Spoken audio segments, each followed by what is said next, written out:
What's up, y'all, and welcome back to Zwei in a Chat. I'm Marcus, also known as ENB, and been a little bit sick this week, so there hasn't been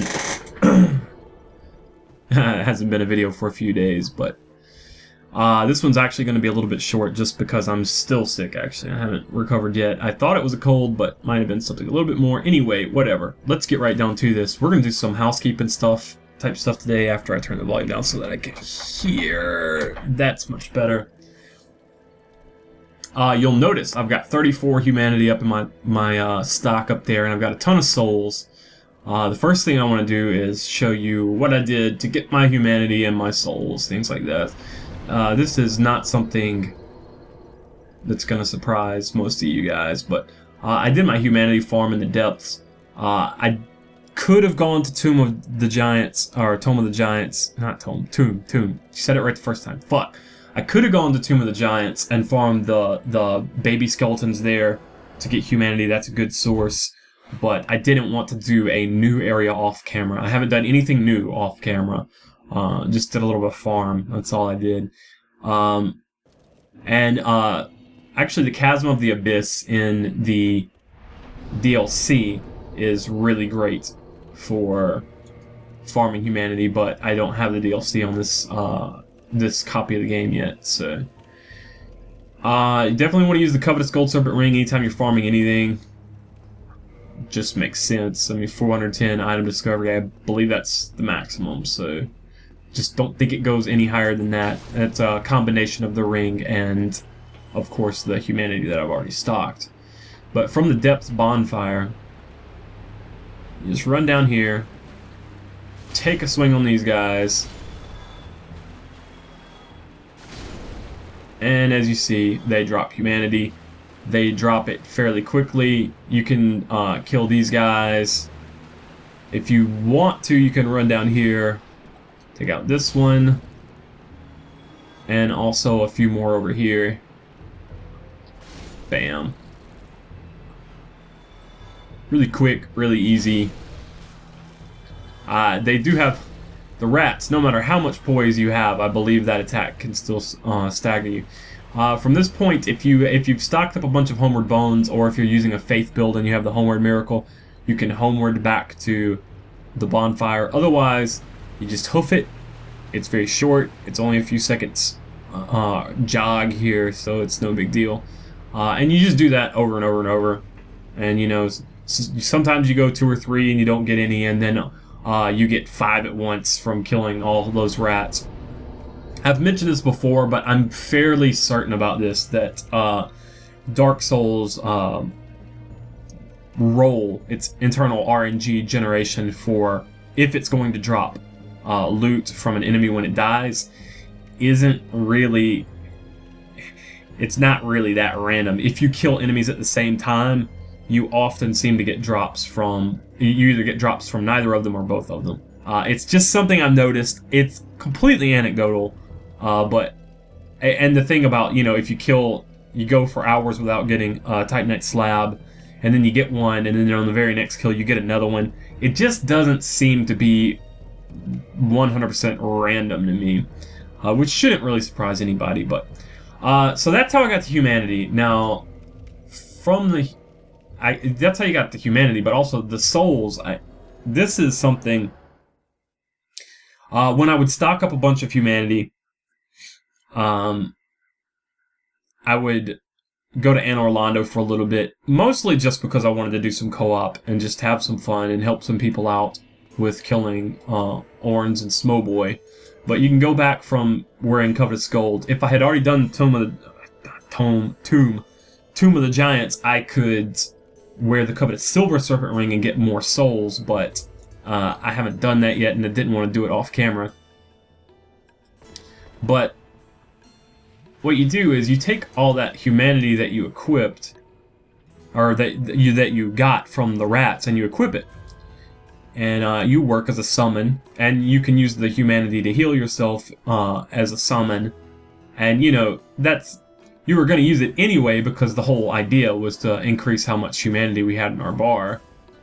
So instead of just using it with no purpose, why not use it to heal while doing co-op, helping people out? and getting souls in the process.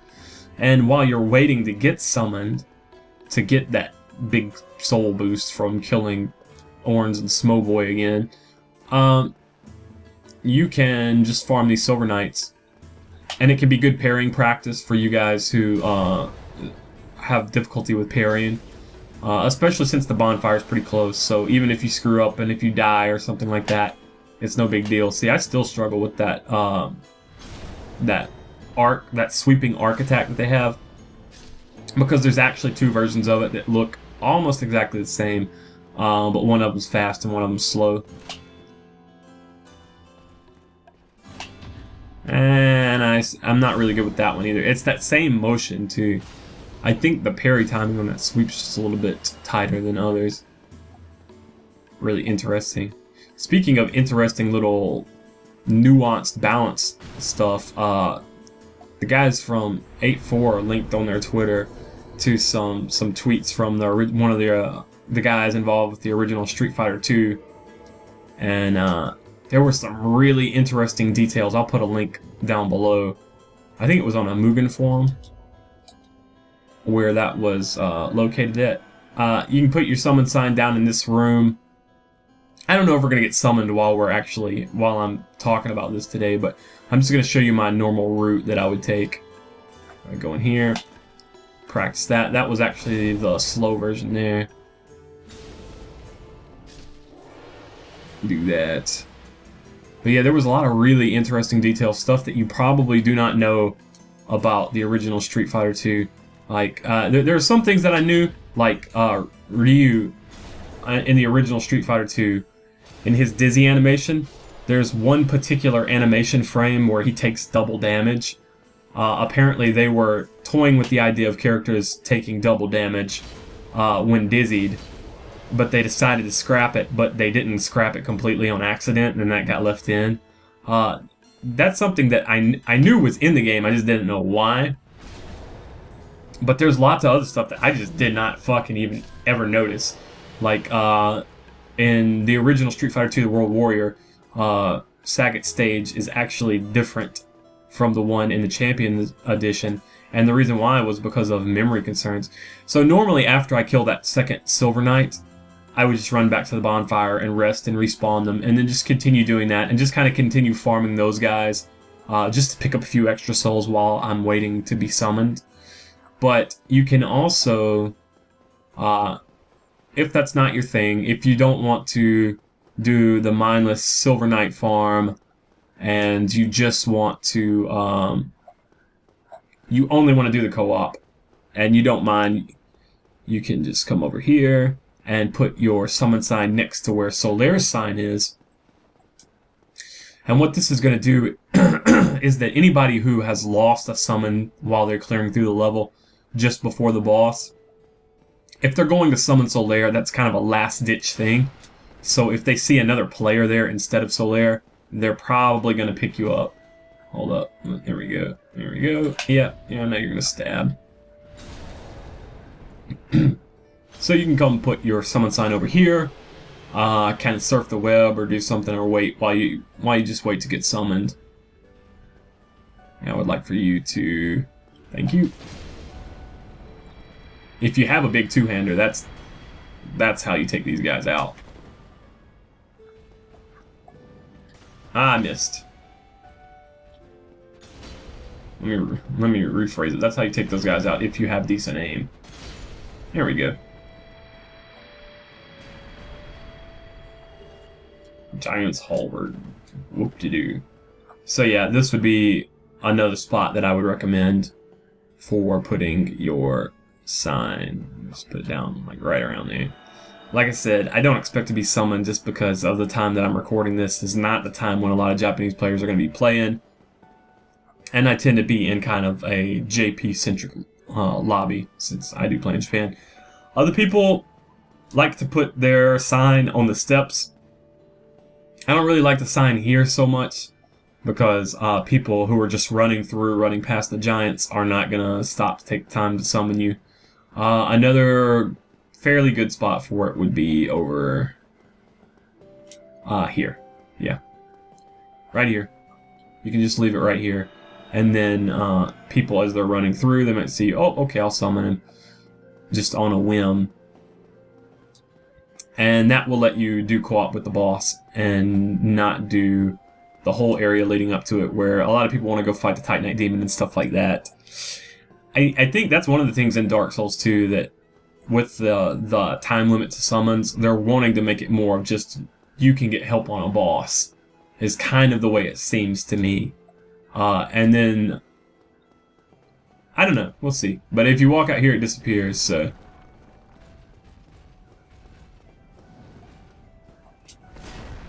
I only, oh shit.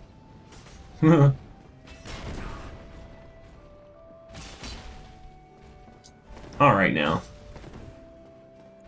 I only came out here because I want to do this! Missed! Missed one and that was interesting. Alright. I'm about done fucking around. So let me... No, not white type. So not here, not here, not here. Do not get summoned there. That's not where I would like to get summoned. This is probably a really terrible place for the summon sign. Whoa, whoa. God damn. Alright. I should just spam one of these guys down. There we go.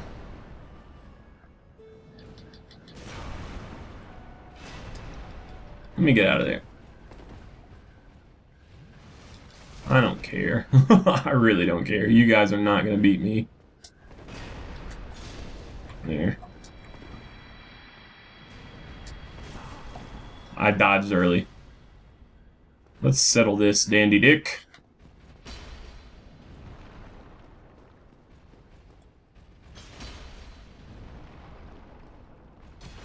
That shield has got an annoying habit of blocking shit that actually hits behind it. Anyway, yeah. So that's that. Do I have any Homeward Bones equipped? I don't have any Homeward Bones equipped. Do I have any Homeward Bones? Yes, I do. Okay. So that's what I did. I did some co-op there for souls, and I farmed it. I farmed the depths for humanity. Used the humanity as healing when I was doing my co-op. Did the co-op just kind of to get souls and just for fun, you know. Sick, don't really want to think about things, don't really want to record. But because I'm not recording, I don't want to do any new areas because I want you guys to be with me on all that. So I just farmed up some shit. We were going to need it anyway. The humanity we're going to use for the Izalith shortcut, and the souls we need for our pyromancy flame, which we are about to upgrade right now. Oh, hello there.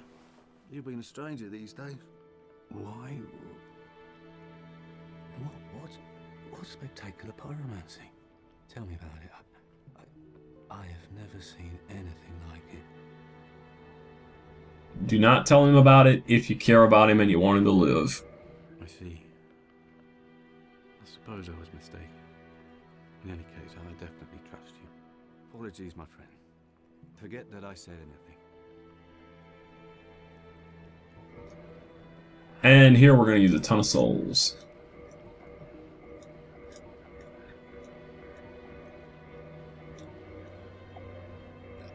Alright.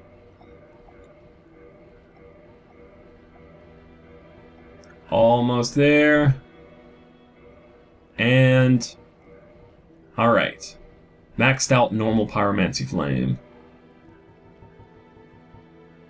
I haven't bought any of your stuff, and... Well, we might as well get Iron Flesh and Flash. You know what? Fuck it. We might as well buy everything. Actually, at this point, we might as well let you hollow. We did everything that we can do with you, so... Oh, hello. Oh, as always. I may need to quit and load, or at least leave the area, to get him to prompt that again. Alright, hold on. Actually, if I try talking, maybe. Nope. Goodbye then. Alright, here, let's try quit and load. If we can get him to give us the dialogue again, I will do the event where he hollows out. Oh, hello. Oh, as always. Whoop. Pyromancy. Goodbye then. Well, that's not cool. Alright, well, we need to place the Lord Vessel, so let's do that, and then maybe we'll have another chance for that dialogue. Hey! What you got? No, I'm fine. I'm fine. Well and wide awake. Do not treat me like an old withering snake.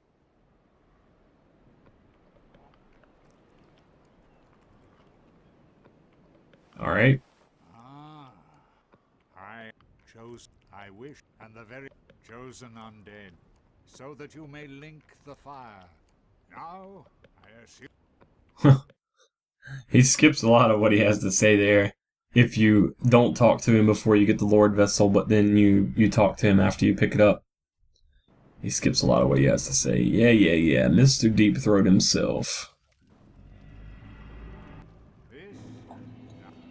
Alright, we know what to do.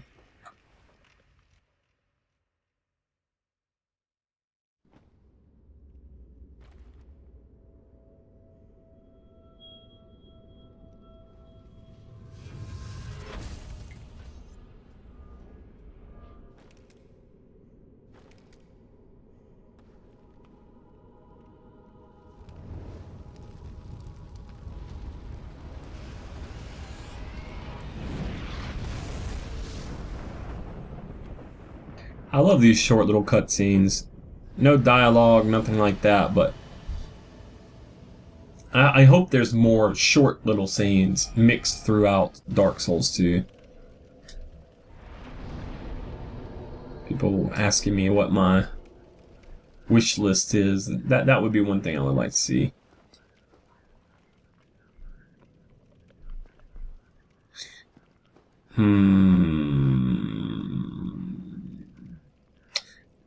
One interesting thing to me, and we're going to see this again in Izalith, and honestly, I think this area, it feels very connected to Izalith in some ways because of these roots, which I believe probably roots of the arch trees. Interesting stuff. I like to see those. Alright, yes. That's good. Hopefully we get that dialogue from Pyro Bro again.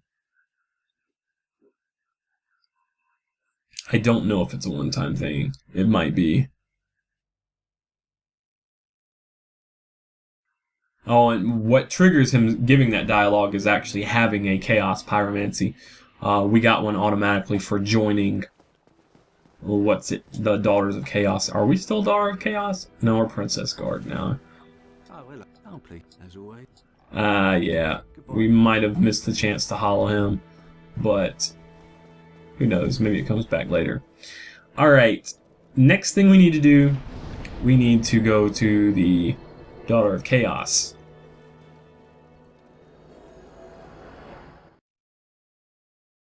Sorry about that. Cough there. We're going to try to find Lost Quaylana, which we're going to be able to do because we have a plus 15 Pyromancy Flame. This is something that's actually confused players for a long time as to what exactly makes her appear. Because there's been players who have reported seeing her with no Pyromancy Flame, some people who swear that you have to have a plus 10, some people who say, well, no, she joined, or she showed up as soon as I joined the Daughters of Chaos Covenant. There's been lots of different circumstances in which she's reported to have appeared.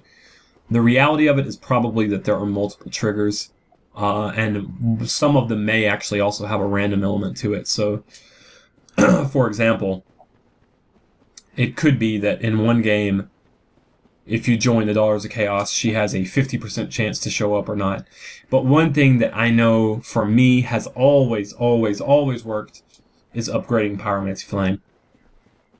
Now, if you destroy the Bed of Chaos before you get her to appear, I don't know if she'll appear then. So just take care of it before you finish Izalith. Sorry about my voice. It's you know, it is what it is. It is what it is.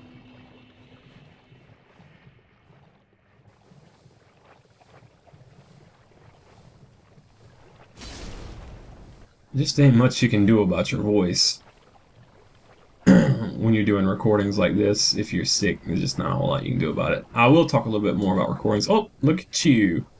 I actually want to listen to what she has to say, though, because she is a pretty good lore source, actually. A mere undead, yet you can see me. Fascinating. I am Quelana of Izalith. I am not often revealed to walkers of flesh. You have a gift. Are you too one who seeks my pyromancy, like Solomon? One thing, this is a piece of speculation that has crossed my mind a couple of times, actually, is that a lot of people, including me, for the most part, associate undead with humanity, and that all humans are basically undead, and it just is, you have to reach a certain point of deterioration before the dark sign appears. That's just something that a lot of people have thought, and I've been one of the people who've thought it for a while, but what if the Daughters of Chaos, and this is just random speculation here, so just take it with a grain of salt, just an idea.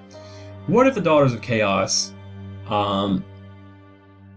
and the gods, and humans as we know them, mortals, the undead, but what if they really are all just kind of the same? Like, they came from the same stock, but they took different Lord souls, and that has kind of changed their character.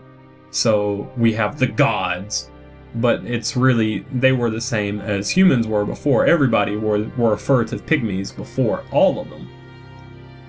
Until they started gaining these powers, but they all gained different powers.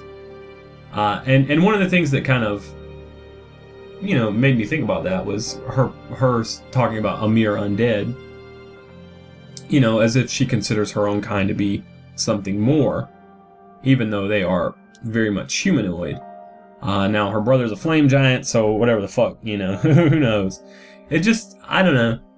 People often ask me about the nature of the gods and humans and the undead and the Daughters of Chaos. Like, are they human? Are they are human witches? Or, like, can they be undead? Or whatever, things like that.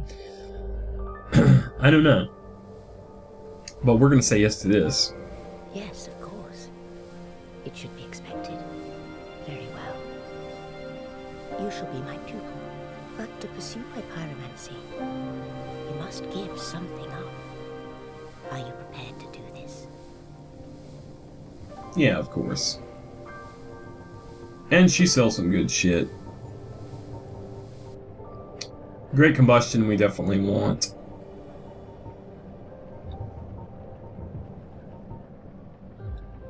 And after that, let's focus on upgrading our pyromancy flame. See, we can now ascend the pyro flame.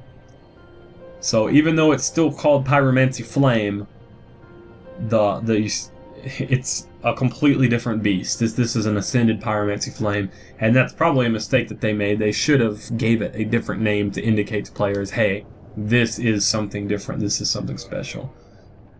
But we're going to ascend pyromancy flame plus 15 to pyromancy flame. And now we can upgrade this bitch. Only a couple times. It takes a ton of souls to upgrade that thing all the way. Long ago, I accepted another pupil like yourself. Over 200 years ago, there was a man almost as bungling as you. In your world, he was called Solomon, the Master Pyromancer. The little rascal really made something of himself. So, in the previous video, we encountered Xanthus King Jeremiah in the Painted World, and a lot of people ask me, what's the lore behind him? Now, we don't know anything that, like, there's no 100% about him exactly, but a lot of people have speculated that he is actually Solomon the Master Pyromancer, and that somehow he got exiled to the Painted World, perhaps for being a little bit too good for his own, for his own good, I guess.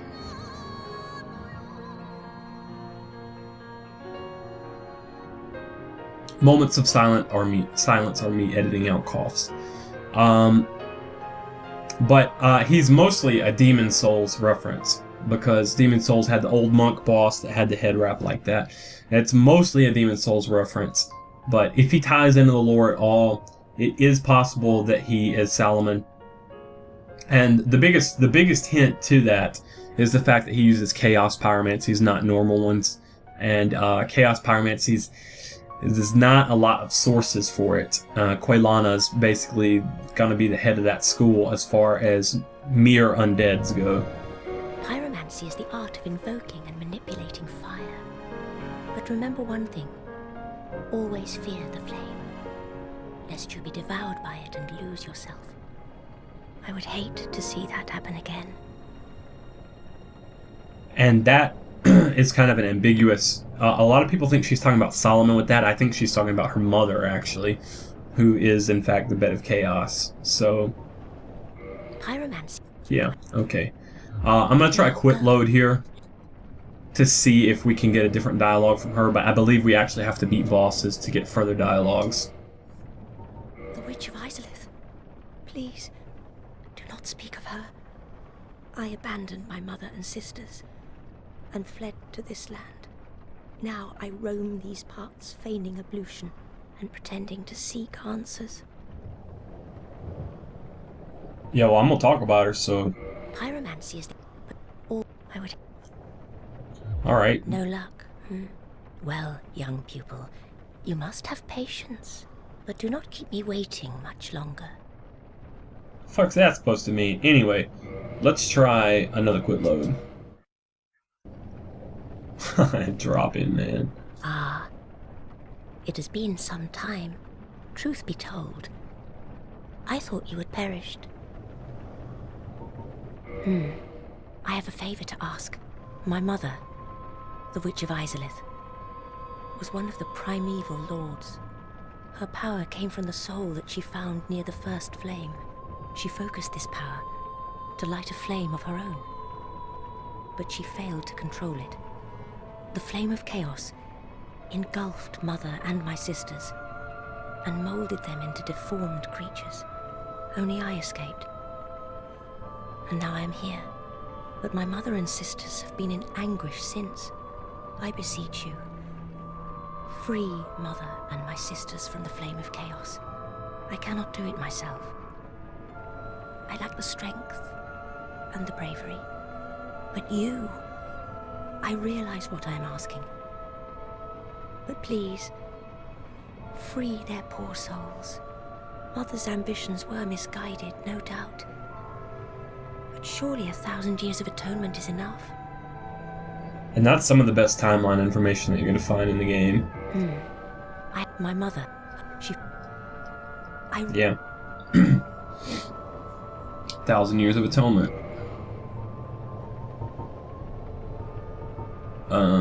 This is a fun one. We'll buy it too. Now go. Whatever you do, do not crack and go hollow, lest my time spent on you be wasted. I'll try not to do that. So for those of you who haven't seen that dialogue before, or if you just haven't seen it in a while, I hope that was something fun to think about. I always like talking to Quelana because there's so much packed into her dialogues there that it just that's a source of a lot of lore. Oh, what is... Have you heard of lost Quelana, an inhuman witch who wanders the poison swamp? Only no one has ever seen her, so who really knows? But what if she is another of the Quelag sisters? Our fair lady would be greatly comforted by her presence. So that's really interesting, considering that I was just speculating about whether they were all the same as what we know of as humans, as undead from the beginning of the game. He specifically refers to her as an inhuman witch. Now, obviously, he doesn't know much about her, but he's obviously operating on the assumption that the Quelag sisters are not human. Which, I mean, that's not... no big surprise there. I just thought it was interesting that he specifically mentioned Inhuman Witch. And the only reason I'm coming back to Firelink right now is because I do want to check one more time to see if we can hollow Pyrobro out and and get that final encounter because we bought everything that he has. Oh, hello there. Oh, please, as always. Nope. Goodbye then. Looks like that is a one-time only thing. How about that? What are our stats like? We need 2 points of attunement. Or, yeah. Well, we'll get one of them now. We need one more before we can attune any spells. We need to warp back down to Daughter of Chaos, and then we will take the Isolus shortcut. Now, this is one of the pain in the ass things in Dark Souls. To open this shortcut, and this is not the shortcut that lets you skip Ceaseless Discharge. No matter how many people try to tell you this, they're just mistaken. That's a different thing. That's using Lava Pool skip. Alright, first we add to enter this covenant. Yeah, I don't care about Princess Guard, whatever.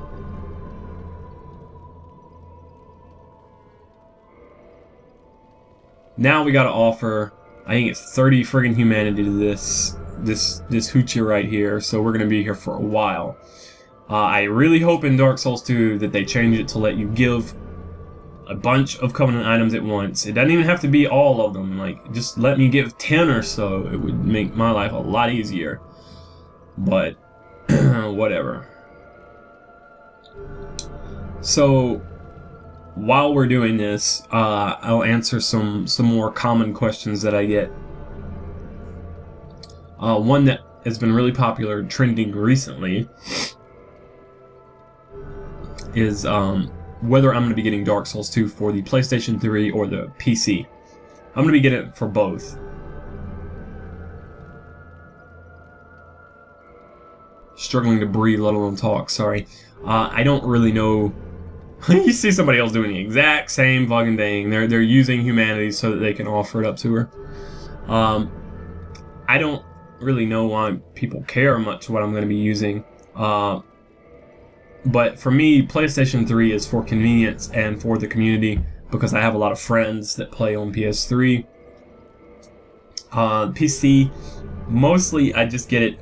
It's going to have a better frame rate. I'm almost 100% convinced of that. I mean, how could it not? But, you know, beyond just general recording use, I don't know. I like Dark Souls. I'll buy it. I'll buy it twice. It's just how that goes. Come on, take my humanity. Speaking of recording, especially with PlayStation 4, Xbone coming out soon, I think a lot more people are going to be getting into recording, and people often ask me how I do it, what software and what hardware and things that I use. I've explained it many times before, I'll explain it again now. I record from my PlayStation 3 using a Hauppauge HDR or HD PVR personal video recorder. There's a number of other brands that are supposed to be better, but this is just the one that I have that I use and it works okay. As for software, I use Sony Vegas for editing the videos, and I use Audacity to record and to edit audio commentary.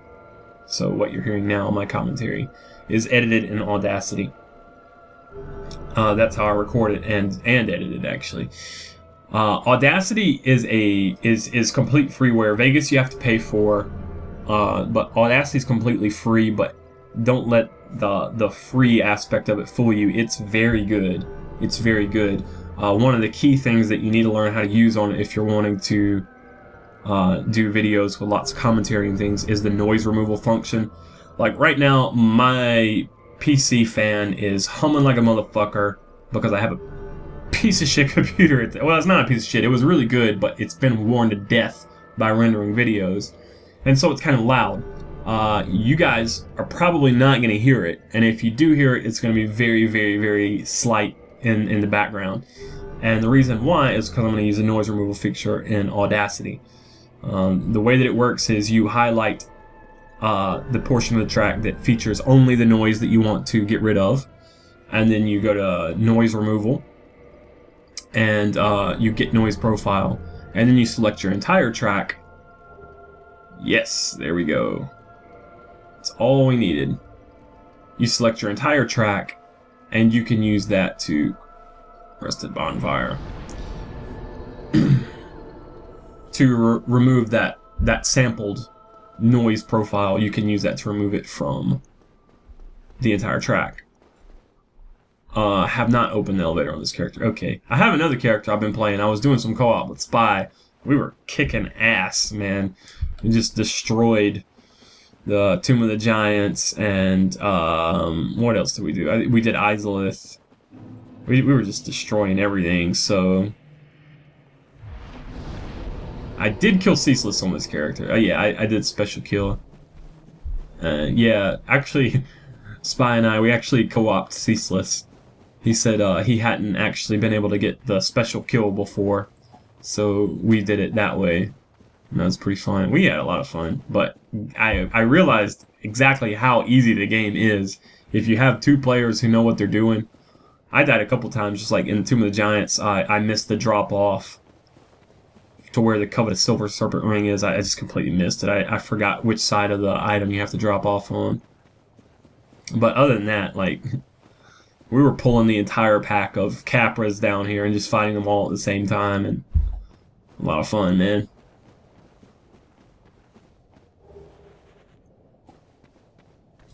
So yeah, that's one feature that you need to know about if you're wanting to do this for using Audacity. Another recording tip for you, or rather, it's an editing tip, but it's going to improve the quality of your recordings. Compression. Something called a compressor. In Audacity, there is a compression feature. And what compression does is it reduces the difference between the softest noise and the loudest noise in your videos, or rather in your commentary is how I use it. I don't actually compress the game sound, although I might, now that I think about it, it might not be a bad idea. But, let me get you to pop up yet, Kirk. Yeah, Kirk's coming.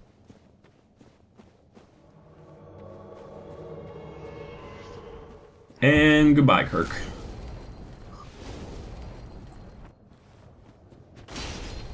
Huh. You drop something for us this time? What'd you drop? What'd you drop?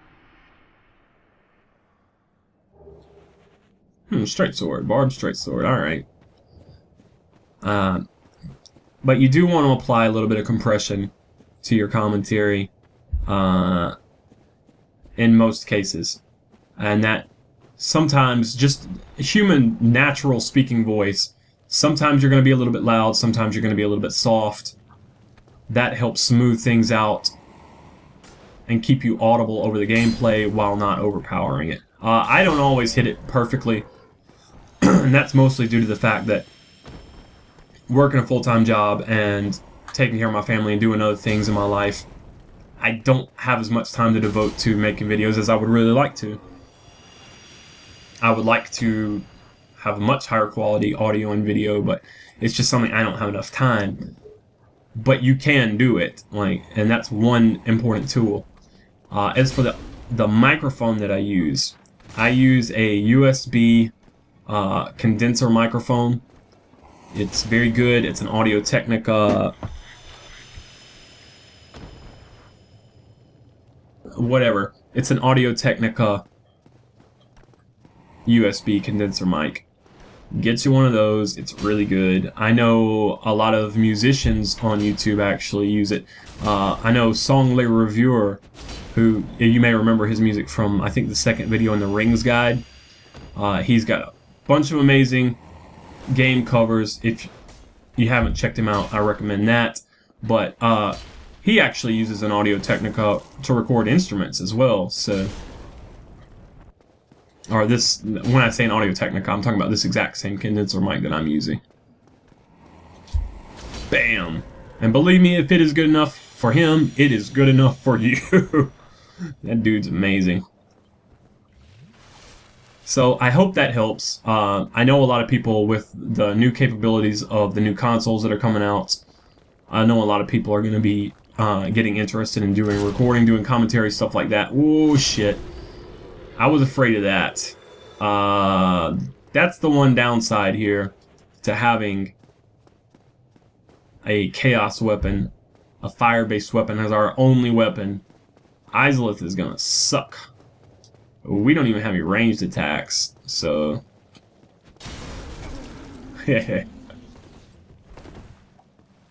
Well, fuckity-doo. Fuckity-doo-da, fuckity-day.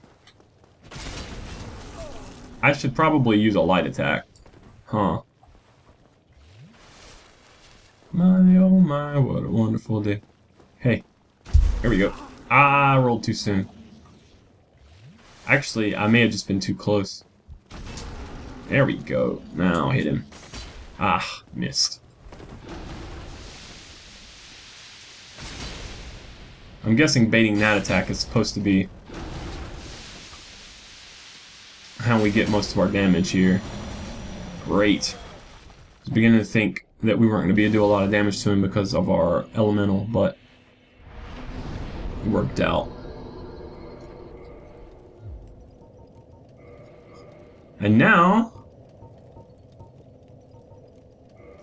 we've got great combustion, which doesn't really actually help us very much. It might not be a bad idea for me to attune Poison Mist instead.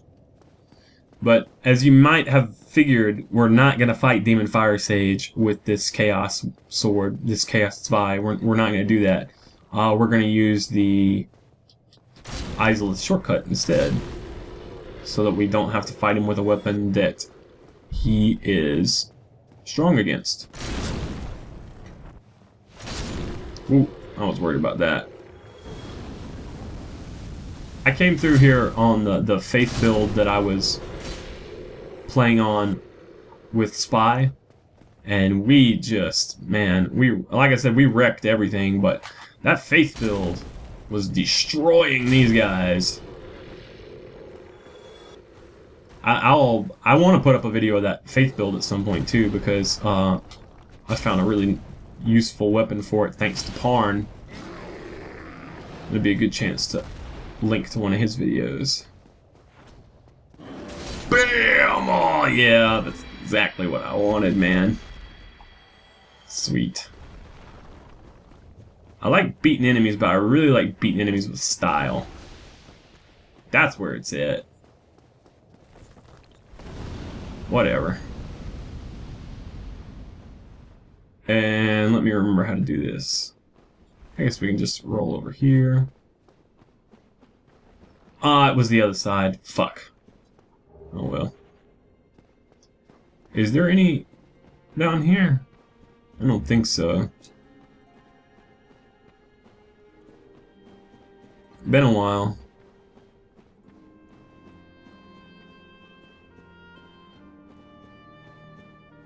Nope. That's probably too far. Just a quick run back. So, while I'm running over here, I guess I need to roll to this point now. Roll. Yeah, okay. Survival. Great. Now, this also gives us the advantage of being able to save Solaire. We need to kill these little bugs. Actually, only one of them. Only one of these things actually matters. And it's not any of these. It's actually on the other side of the gate. Oh, nope, that was it. No, that wasn't it. That was just Sunlight Metal. The one that drops the Sunlight Maggot, I believe, is the only bug that you have to kill because it's the only one that doesn't respawn. You can only open this door from this side if you are Chaos Servant +2. That's why we had to do all that bullcrap with the humanity. You can open it from the other side with no problems. That's the one we gotta kill. No, not you. Not you. This one. You. And we got Sunlight Maggot, and Solaire will be fine. Which is really good, because I want to use Solaire against Gwen. That will be fun. And he normally does not get his chance to shine. Did I leave any alive? I was intending to leave one alive just to show that it doesn't matter, but I may have exterminated them out of habit. Oh well. Well, there's a few. Well, let's just leave them alive. Oh, I was too slow. Oh well. There's one more thing I want to do today, and it is not Bitch of Chaos. It is... Hey, hey. Oh, you're gonna jump. I knew it. I rolled too slow, too.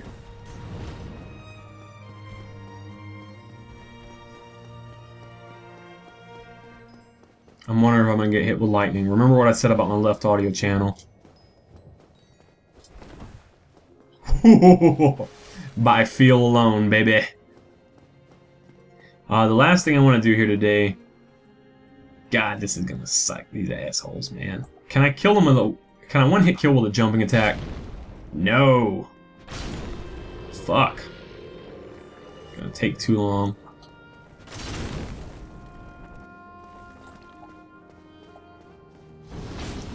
Oh shit. Ooh. These guys are not dangerous at all unless you let too many of them surround you. And then they can stun lock you to death with bullcrap fire attacks. The only thing dangerous about them is their extreme aggro radius. Like they get on you from a long way away, and then they... Ooh, shit! I thought you were dead. They can stun lock you with their fire, especially if there's multiple of them hitting you at once. So, yeah, I know you're over here. There. But other than that, they're not very dangerous. Normally, I'm able to one-shot these guys. Alright, last thing I want to do here today is get the red Titanite slab. Go ahead, we're going to walk on the left side a little bit. Get all that to fall down. Kind of follow this for a little bit. Jump over here. This is where one of Siegmeyer's events takes place, but if I remember right, I didn't actually talk to him or anything. So now, I think I forgot to pick up the Rusted Iron Ring from Asylum, so we're going to be walking very slowly. That's just tough shit for us. Where are my... There's my homework bones. Alright.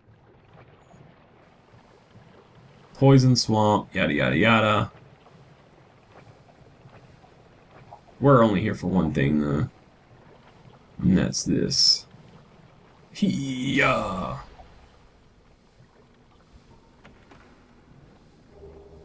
Red Titanite slab. Alright, now we get Homer Bone out.